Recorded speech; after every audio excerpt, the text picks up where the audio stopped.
This week, Tortillas in Space. Gene Roddenberry on the ground. And we wonder, do dogs live in trees? This is the front page.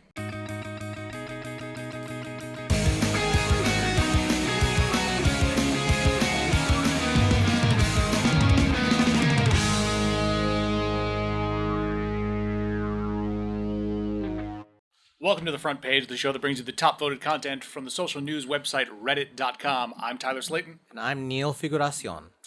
New episode. Yeah, it's a new episode. It's weeks later.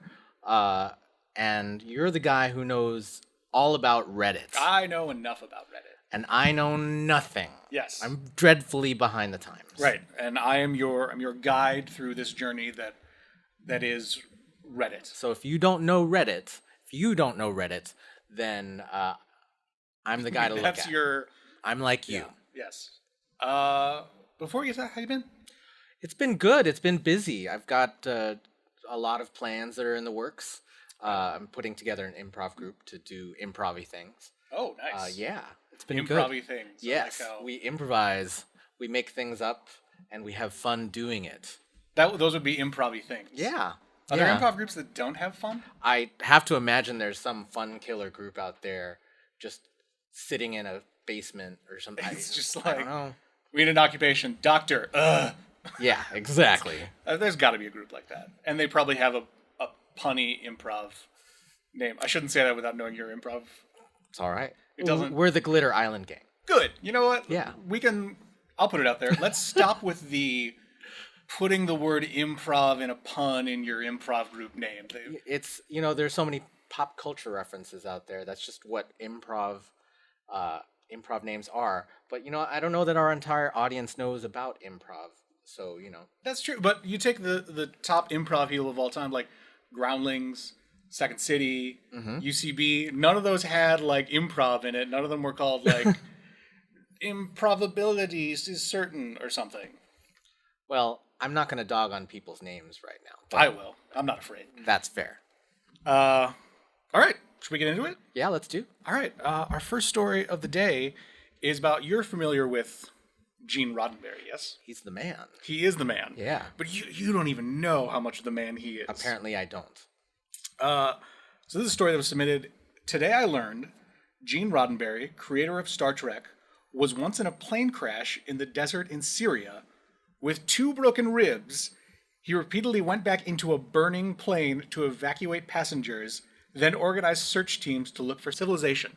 That guy's a stud. Right. So Gene Roddenberry was an Air Force pilot in World War II. And then after the war, he flew for Pan Am. So there was Which was like at the height of the airlines being completely you were glamorous. Yeah, you were a rock star if you were a pilot. Yeah. So he's flying from, he was a co-pilot on a flight from India to Turkey, and 5 hours into the flight, one of the engines cuts out, which is not a big deal. They kept flying on with 3 engines, but they began to overheat. So the pilot descended the plane to a lower altitude to let the engines cool, and then a second engine catches fire. Oh, and I guess crazy. There's extinguisher, like even at this time they had extinguisher systems, but they failed. So the pilot goes to do an emergency landing, and Roddenberry gets out of the co-pilot seat, goes back into the plane to calm everybody.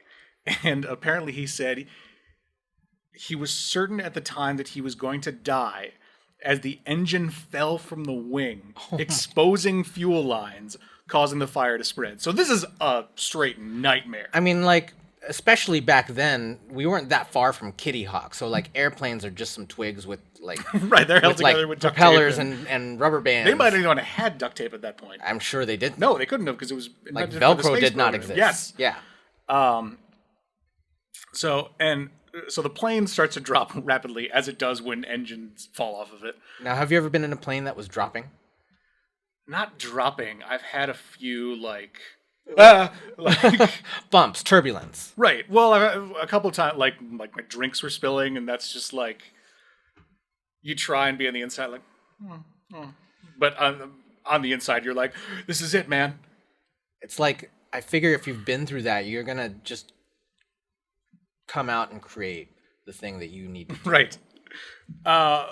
But so basically, Like you're gonna make something that people love for well after you're dead. well, yeah, no. If you're I won't even say normal, but most people, they get in a plane crash in Syria. The plane crash in Syria, by the way, the Syrian desert. Most people, they're like, I fought in World War II. I was a pilot. I survived a plane crash and saved a bunch of people. I'm good. Like I can, like this is the story I can tell at weddings for the rest of my life. But Gene Roddenberry was like, you know what? No, not good enough. Let's make something. Gonna go make the greatest sci-fi television program of all time. Arguably. So anyway, yeah, the plane crashes. He breaks 2 ribs and helps evacuate the plane. Like he's going back, carrying passengers out. And Where does this news surface? Like, where did it come from? How do we find out this story like a decade after he's gone? This is on his Wikipedia page. This was apparently common knowledge, and I had no idea. But thanks to Reddit, someone was like, "This is interesting." So yeah, and I guess afterwards he split the survivors into like 2 groups and said like, "You go that way, we'll go this way. Look for civilization." And they finally found a town that was like miles away. And a fog monster. Yes, that's where they got the idea. Yeah, he calls, rescue. I don't know who exactly he called, but he ended up saving 19 people. 19 people lived because Gene Roddenberry. How many is a people were on the badass. plane? Not a lot. Apparently 14 people died. But that would have been That's still, like- significantly more had Gene Roddenberry not been the baddest man on the planet. That guy is apparently more badass than we know. Yes. All right. You know what? This is interesting because speaking of space, I like to do a segue when I can. All right. Except this is a terrible segue. Do you consider yourself a chef, a cook? Do you like to cook? love to cook. You love to cook? I love to cook. I love to cook as well. I've cooked under some weird, some small kitchens and cooked over open fires. I have not, however, cooked in space. I'd be curious. So this was a video that was posted today that was simply titled "Space Tortillas," which right away I'm like, what is Space How Tortillas? do you make this thing happen? So I'm just gonna let this play. So this is a woman who is on the International Space Station. She's from the European Space Agency. Her name is Samantha Cristoforetti. Probably pronouncing that wrong. But she's on the International Space Station. And this is her cooking in space.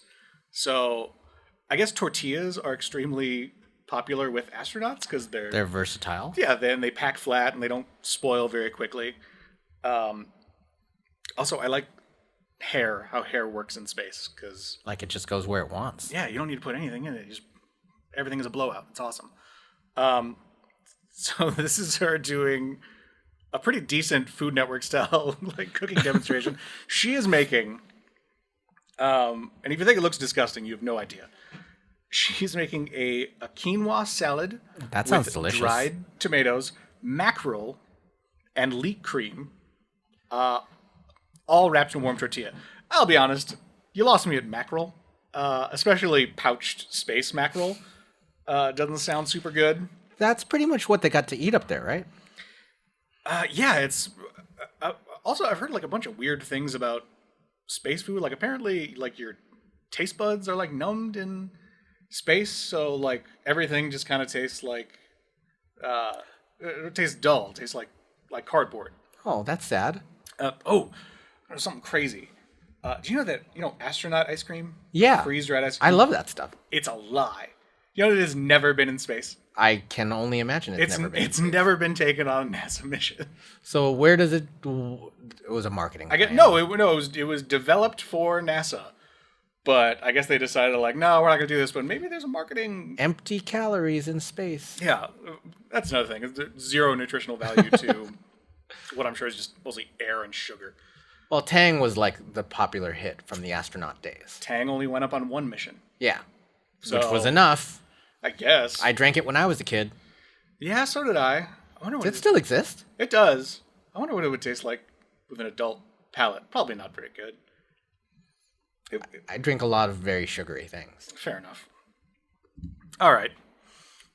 Moving on. But yeah, cooking in space with Tortilla is one of my favorite foods, and I can only imagine what it would be like in zero G's.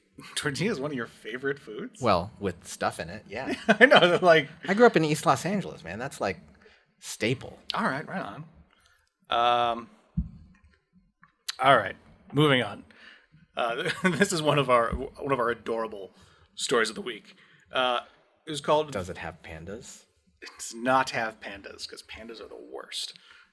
This has got an animal that actually works. I would call these animals heroes. The title of the story is The Heroes We Deserve.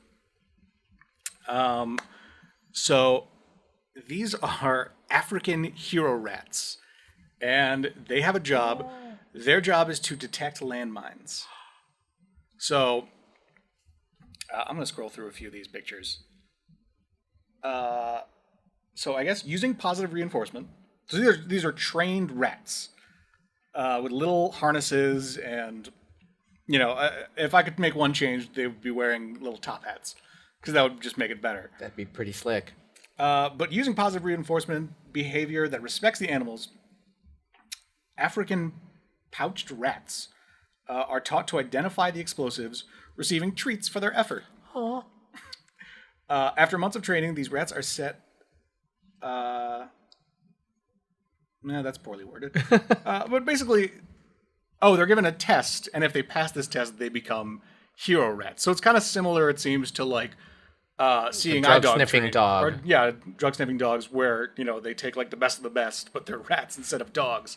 Because landmines are kind of a huge issue where they are left. Oh, for sure. And before, because I started reading this, and I was like, whoa, wait, do they just run around until they explode? And they're like, we got one. But apparently they are like the perfect size where they can be seen in the field, but they're not heavy enough to set off the landmines. And no rat has ever been killed in the field. I'm glad. Rats are underrated animals. I think when I say underrated, they're pretty awesome. Yeah.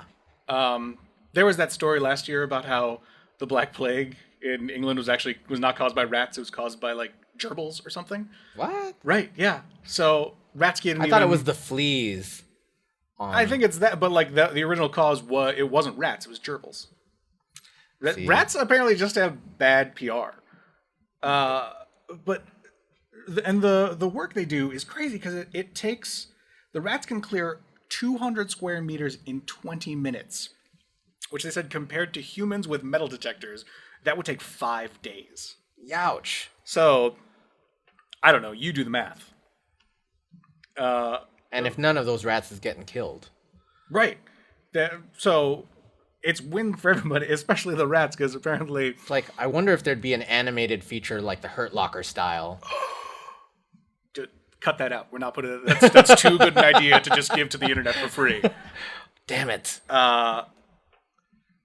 Little rat Jeremy Renner. That'd be awesome. I would watch the hell out of that movie.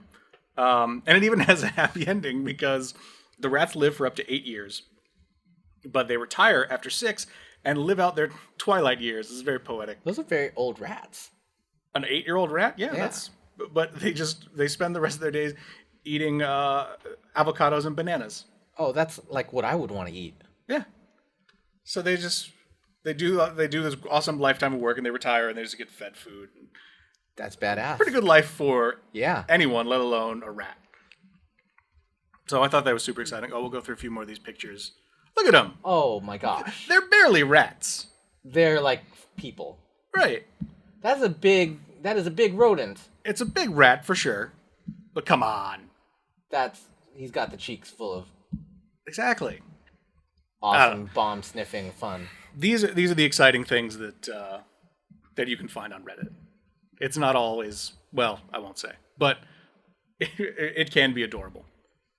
All right. The world needs adorable heroism. This next story is, I find personally amazing. I'm going to let this play because it's a video. But this story is, today I learned there is a company that specializes in making hidden rooms for your home. one requires a chessboard to be played in a certain combination to unlock it. So, Batman. They basically make the entrance to the Batcave. I wanted a Batcave growing up. Oh, yes. And like a trapdoor in front of the front door. Oh, the for whole no thing. reason. Right. What would you like? All right, so you have your Batcave. Mm-hmm. All right, what's the entrance to your Batcave? What would I do to enter? Yeah. Like I would you can think do of it, like these Get people do Smart. anything. Like the Get Smart, you've got a phone booth and you have to know Ooh. the thing. And now who uses phone booth? But That would be a that's little- why I would have it, because it was just like no one would want to go in. Yeah, I guess that would be there. I mean, phone booths. If I saw one today, I'd be like, "Oh, that's weird. I'm not going in it." Because who knows what's in there? Well, maybe that's it. I think I would just go classic. I would just do the clock, the grandfather clock. If you set it to the right time, it enters. But like, look at these. Like, and crazy rich people are using these for like their kids' playrooms. That's nut sauce. Right. And also is completely unfair. Like, but here I'll get to the. Wait, is that like a vault? Oh, they do everything. Like, there's a part of this video where right here they're designing like a moving. Stairwell? No, it's a moving bookshelf solely to cover up a hot water heater. So, like, I don't know what company they're working for, but apparently they just have disposable income where they're going, yeah, I want a bookcase that slides open.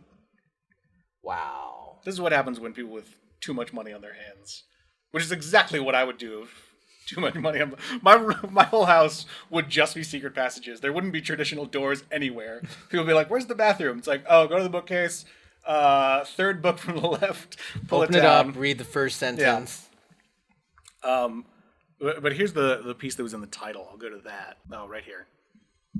So That's the classic, way. right? That's Batman with a 66. finger, like a fingerprint reader. And a fireplace. They probably build the fireplace. You don't need people like, you don't have a chimney. You'd be like, shh. But this is the best. You have to move the. Like the chess moves has to be done in sequence. Yes. That is nut sauce. Isn't that the only thing is, what would you put in there? Like anything that's cool enough to have a chessboard entrance, probably something you want to keep. I on think you display need to put anyway. your supervillain like outfits, like your Riddler like coterie. But I feel like, why do you need to be a bad guy at that point? You've made it. You've got the secret passage. Well, I mean, What more do you need? They can afford it. That's why they're bad guys. Fair enough. All right. But that was super exciting. And this guy is just living the dream. Like, this guy took an idea I'm sure he had when he was like 8 and was like, I bet I can make a living off of that. Next is like cool cars that have Machine guns on them. Yeah. And like, how can I own a dinosaur? I mean, that'll be my next project. But yeah, incredible. I want a car with googly eye headlights, and it's a dune buggy. He wants to live wacky racers? Yeah. Is that what he wants? That's exactly what I would want. All right, I'll take the secret passage. I'll be Batman. You can be Penelope Pit Stop. You nerd. I'm gonna push you into a locker. Or the dog. What was the dog's name? I don't remember. All right. Snidely, Whiplash, and Crumsley, I think. All right, calm down. What are you doing? Just remembering things. All right, this is a beautiful story. And it kind of comes from like, there are too many friggin' cameras everywhere. Like everyone's got a camera in their pocket, and people are just constantly like documenting and stuff they're never going to go back to. And it's at every concert, you know, like people taking like a selfie and then checking it and going, no, that's no good. Like, just like live your life, man. Put the phone down. But this is a case where it is awesome that there was a camera available to capture this moment.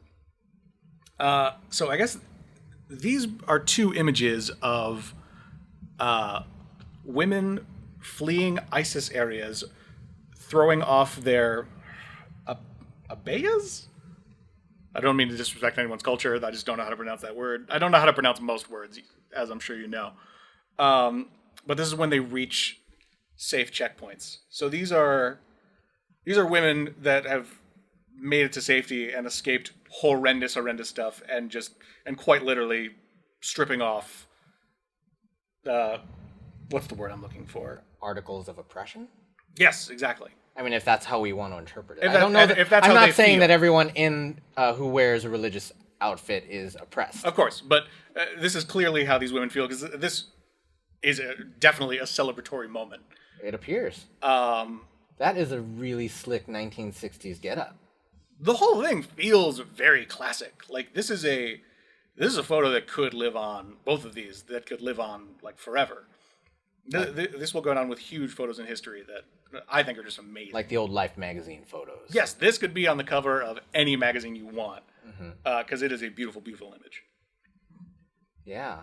It's weird to think that just 40 years ago, people in many of those regions dressed fairly modern. Is that true? Yeah. Wow. I didn't know that. Yeah. I mean, even the 80s, maybe? Really?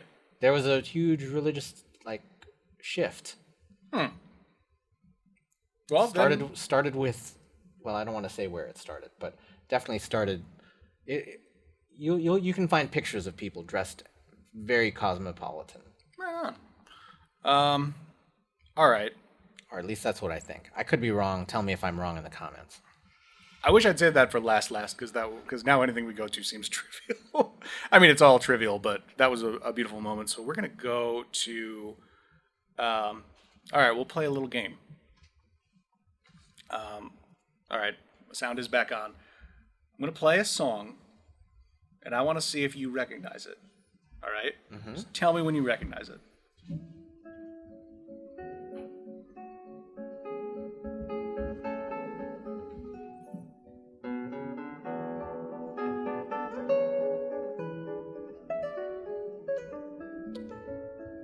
Oh.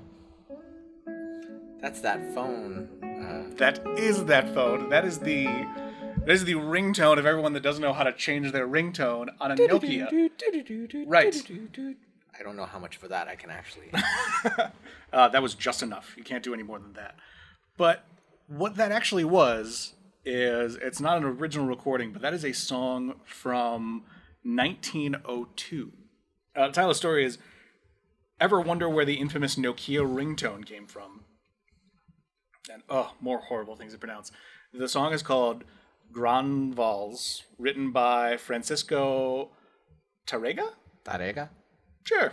It's got a thingy over the A. I don't know. And an R. But it is claimed to be the probably the world's most heard tune, which I don't know about that. That seems a little, but it depends on what part of the world you might be in and what decade. For sure. But it brings up a weird art versus business argument, because it's like, hey, that song you wrote is going to be one of the most heard melodies in the entire history of music. Like, that's great. How? We're going to make these little blue cell phones that will last forever. And that's going to be the obnoxious default ringtone. The thing that people can't, avoid. Right. Because you hear that and you basically go like, oh, someone doesn't know how to change their ringtone. Or doesn't care. I feel like it's this sort of... You think there's someone with a Nokia phone going like, what? That's my jam from 1902. No, I don't think that it's that they want that. I think that it's that they don't care enough to change and personalize their own tool. That's fair, I guess. All right, well, we'll go on with... this is semi-music related. Don't. We'll have to pay for it. Can't say more. Right. This is crazy. I don't know who... Do you know who Luke Bryan is? I do not. We probably sound like super old men, but this is an owl landed on my friend's head at a Luke Bryan concert. Which, I don't know who this person is. I don't know what music they play. But if this is the sort of thing that goes down at a Luke Bryan concert, I'm there. Maybe he's searching for those bomb-sniffing rats. He's working for the enemy. No, this is majestic as hell. You don't take this away from me. That is majestic. This is something I would expect at a David Bowie concert, not whoever Luke Bryan is. just reaching into like it's just nature communing with us. I can see the comments right now. Just people like Luke Bryan is a hero. Someone tell us who Luke Bryan is. Yes, put in the comments who is this Luke who Bryan? is Luke Bryan? Should And I know who why he is? do owls come Right. to commune? How frequent does this happen at his concert? Because I could become a fan overnight. I bet that guy just had like some rodents in his hat or something. He probably does smell bad, now that I think of it. I'm not going to go that far, but maybe he's just has some friends. Also, thank God he was wearing a hat. Because, like, I've seen people with, like, an owl lands on their arm, they'd be wearing, like, a welding glove. Don't owls go for, like, very high places? Or, no, those are eagles. He's in the crappy seats, like. Fair. All right, we still don't know who Luke Bryan is, so at some point we'll know. No, Luke Bryan and his owls, I want to know more about this. All right, we'll stick with animal videos. Reddit went crazier than usual with animal videos this week. This one, it's just doesn't bear the lead. It's simply dog runs up wall. And it's a little terrifying. Nothing bad happens. It's just the concept of it is terrifying. So shot in slow motion. Also, start holding your camera the right way, America, or wherever this is done.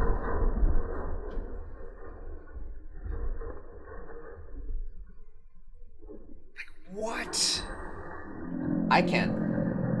That is a good. Let's say that guy is 6 feet tall. That's double. So that's at least 12 feet. I don't know how high the actual thing he grabbed was. I can't climb that high. I can climb that high. I can't just run that high. Well, that's what I was Parkour thinking style. when you see this is, I figure if I'm running from a pit bull and I'm on the other side of a 12-foot wall, I'm like, oh good, I'm safe. But according to this video, I am clearly not, because Well, pit bulls are generally friendly unless they've been... trained to jump over walls and bite things. Yeah.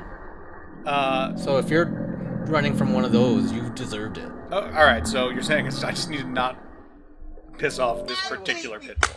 Or the owner. Or the owner, fair enough. But yeah, I thought that was crazy. That is a giant leap. You're sure that dog is not bionic? It did not say whether or not the dog was artificially created. It does defy all logic and science, so who knows, maybe. I mean, the dog still doesn't live in a tree or anything. Yeah, I suppose. Dogs tend not to live in trees. Yeah. If you learned anything on our show, dogs do not live in trees. Dogs don't live in trees. They also don't lay eggs. Unlike rats. Rats don't lay eggs. Rats also do not lay eggs. Neither do pandas. But they probably could because they suck as animals. Who are we looking at? This is very interesting. Here, I'll take the title off so you don't spoil it for yourself. So this is something where it paints a picture in your head that I think is hilarious. It's just the title of the post is "Setting up a haircut appointment online feels like browsing for discount escorts." So this apparently is some sort of interface. I don't know if it's a particular salon on their website. I couldn't really figure it out, but this is how you book a haircut with one of these ladies. So do you judge them by their own haircut, or I don't think that's the intent, but the whole thing feels icky. It has kind of a if there were mail order brides now, which I'm sure there are. Oh, there are. Except that there's reality shows. It's not called mail order now. I think the reality you show actually is put called them on, mail order. But you actually send a letter. It's probably an e-letter. Okay, so e mail order brides. Email order bride. All right, we'll call them that. But but there's just no. I'm sorry. Your wife or girlfriend catches you on this website. Like, there's no like. No, it was for a haircut. Like that just sounds like Craigslist lingo for like. Oh, what's a haircut? Well, does Craigslist go that dirty nowadays? What do you think Craigslist is for? I thought they like cut that stuff out. Oh, come on. Well, I don't know. I've never done it. People will find a way. Like, you're right. Now they just use code. I need a haircut. Not that I know from. All right, let's move on. It's time for a haircut. All right. So we got one more here. This is one of those things that went to visit my son in college, and this is his porch furniture. And I don't know if you can tell from the image, but it is. It looks like it came from like an airplane. It could be from the airplane that Gene Or a bus. Roddenberry. Yeah. No, because it's got tray tables. Well, you might need them on a. Are there special tray bus. tables on buses? So, not like city a Greyhound? buses. Yeah. Really? Well, not a Greyhound, but nicer bus lines. All right, those nice bus lines. But this is just one of those things. Like, I've tried to think about it. They do look more like plain seats, though. Right, but like, how does this happen? Really, the only explanation is college. Junkyard. But where does that come? Like, where do a bunch of college kids go? Hey, let's go down. Do they just go down to the dump and be like, Yeah, I mean, I used to have like Let's scope it a out. van seat on my balcony, like the seat from a van, which is a little more accessible right. than the seat from right? Yeah, I can. Gene Roddenberry's airplane. Yes, which survived the crash miraculously, Right, thanks to Gene Roddenberry. and those rats. Yes. Oh, the hero rats. All right, I think that's gonna do it for us. That was super fun. Yeah, I had a good time. Me too. I've been Tyler Slayton, I'm Neil Figuracion. and we will see you next time on the front page.